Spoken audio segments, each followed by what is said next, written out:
Hello, Radhe Radhe मेरे सभी भाइयों को। कल हमने इसी वीडियो में देखा था, पिछली वीडियो में 12th केमिस्ट्री में कितना सिलेबस है। आज हम केमिस्ट्री का फर्स्ट चैप्टर पढ़ेंगे, इसका नाम है विलयन। विलयन विलयन की फर्स्ट यूनिट है विलयन, जैसे इसमें हम पढ़ेंगे विलयन किसे कहते हैं। विलयन दो या दो से अधिक घटक अर्थात यानी पदार्थ के समांगी मिश्रण को विलयन कहते हैं। यानी दो पदार्थ, जैसे कि इस पैक में देखते हैं, हम डालते हैं H2 था चीनी, H2 यानी होता है वाटर, C11H22O11 यानी चीनी का सूत्र होता है C11H22O11, यानी दोनों पदार्थों का मिश्रण ही विलयन कहलाता है। दो यानी हमने पढ़ा था दो या दो से अधिक घटक यानी पदार्थों के मिश्रण को विलयन कहते हैं। इसमें वाटर तथा चीनी दोनों के मिश्रण से जो बनता है उसे विलयन कहते हैं। इसमें विलय की मात्रा कम होती है तथा विलायक की मात्रा अधिक होती है। विलायक को जैसे विलयन में जिस घटक यानी पदार्थ की मात्रा कम होती है उसे विलायक कहते हैं, यानी विलायक यानी चीनी। C12H22O11 इसे चीनी बोलते हैं, यानी चीनी विलायक। तथा इसमें H2 अधिक है उसे क्या बोलेंगे, विलायक। विलयन में जिस घटक की मात्रा अधिक होती है उसे विलायक कहते हैं। विलयन में जिस घटक की मात्रा अधिक होती है उसे विलायक कहते हैं, जैसे कि हम इधर समझेंगे।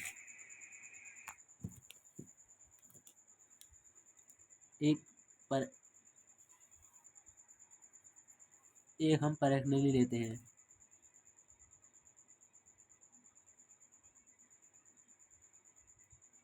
परखनली में हम थोड़ा डाल लेते हैं वाटर यानी H2 जल कि कुछ क्रिस्टल डाल लेते हैं H2। फिर इसी में डाल देते हैं चीनी C12H22O11 यानी C12H22O11। हम दोनों से जब दोनों का मिश्रण होते हैं यानी दोनों क्रिस्टलों को मिलाते हैं तो क्या बनता है, विलयन। इसमें जी क्या है, विलायक, यानी चीनी क्या है, विलेय, और H2 क्या है, विलायक। जब विलेय और विलायक के मिश्रण को विलयन बनता है, यानी विलेय प्लस विलायक जब दोनों के मिश्रण से बनता है विलयन।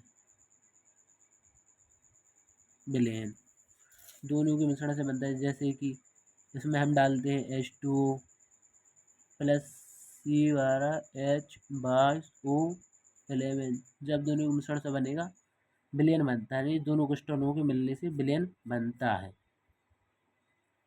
जैसे कि हम अब इसी विलयन वाले में है सेकंड हेडिंग है अणुभार। अणुभार किसे कहते हैं, परमाणुओं का योगफल, परमाणु भारों का योगफल है अणुभार। जैसे H2SO4 का अणुभार ज्ञात कीजिए। अणुभार किसे कहते हैं, जैसे कुछ सिंबल होते हैं, जैसे कि हम देखेंगे H2SO4 का अणुभार ज्ञात करना है। H2SO4 का H2 यानी H2 है तो H का परमाणु भार कितना होता है, एक। इसमें दो है तो दो, प्लस S का कितना होता है, 32। सल्फर यानी सल्फर कितने, एक, प्लस O का अणुभार कितना होता है, 16। कितने हैं वो, 14। 4 यानी 14 नहीं 4, सॉरी। अब इनका टोटल करेंगे, जी कितने हो जाएंगे, 2, जी 32, जी कितने 64। जब इनको हम इनका जोड़ करेंगे तो कितना आएगा, 2, 66। 66 32 कितने होते हैं, 98।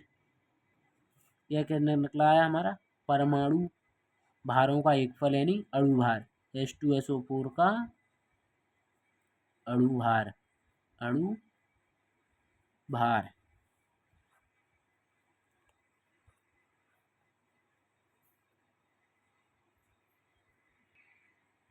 NaOH का अणुभार ज्ञात करना है। जैसे कि NaOH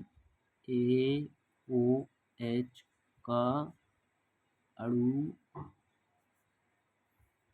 भार, NaOH का अणु भार निकालिए। Na का परमाणु भार कितना होता है? 23। O का कितना होता है? हमने पिछले वाले में देखा अणु भार में O का 16। H का कितना होता है? H का हाइड्रोजन है नहीं, तो इनका कॉम्बिनेशन कितने में होगा? 16 और एक 17। 17 और 23 कितने होते हैं? 40। तो NaOH का अणु भार होता है 40।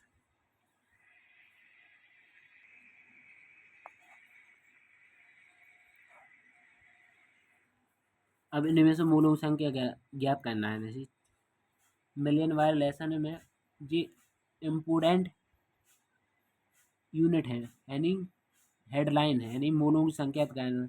4 ग्राम NaOH की मोलों की संख्या ज्ञात कीजिए। 4 ग्राम NaOH की मोलों की संख्या ज्ञात कीजिए। अब हम यहाँ देखते हैं 4 ग्राम यानी W, 4 ग्राम W,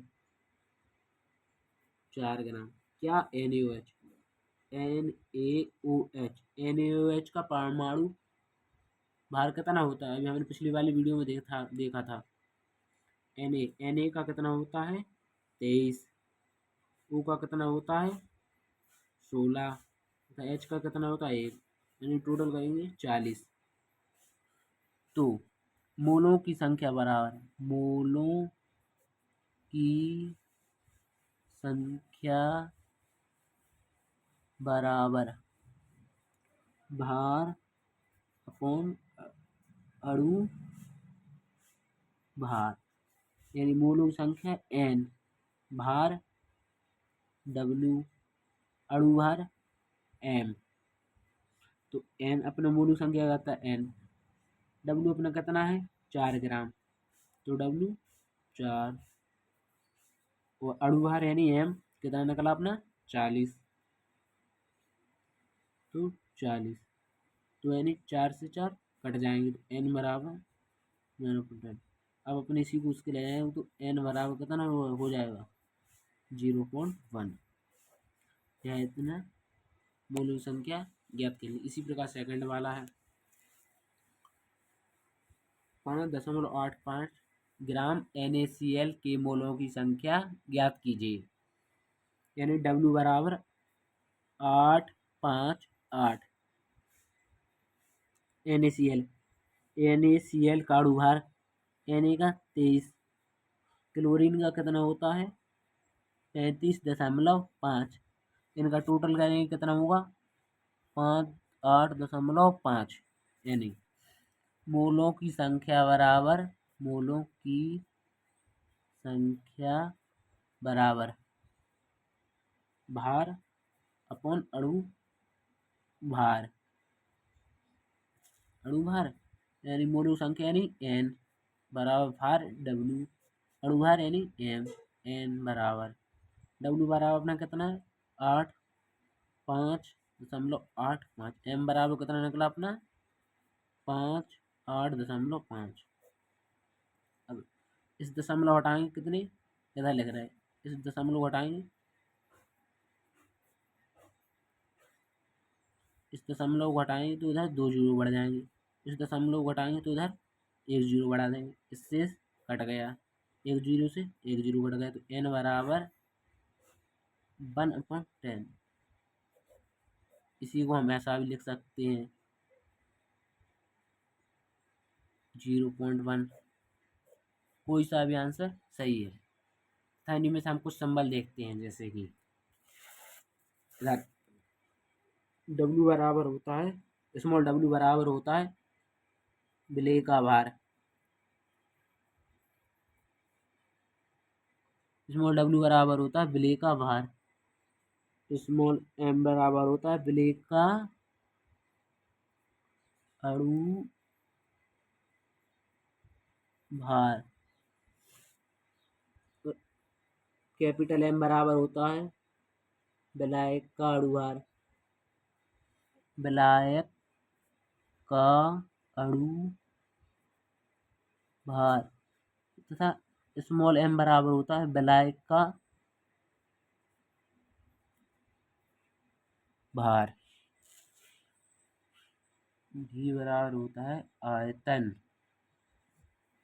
तथा x बराबर होता है मूल प्रभाज।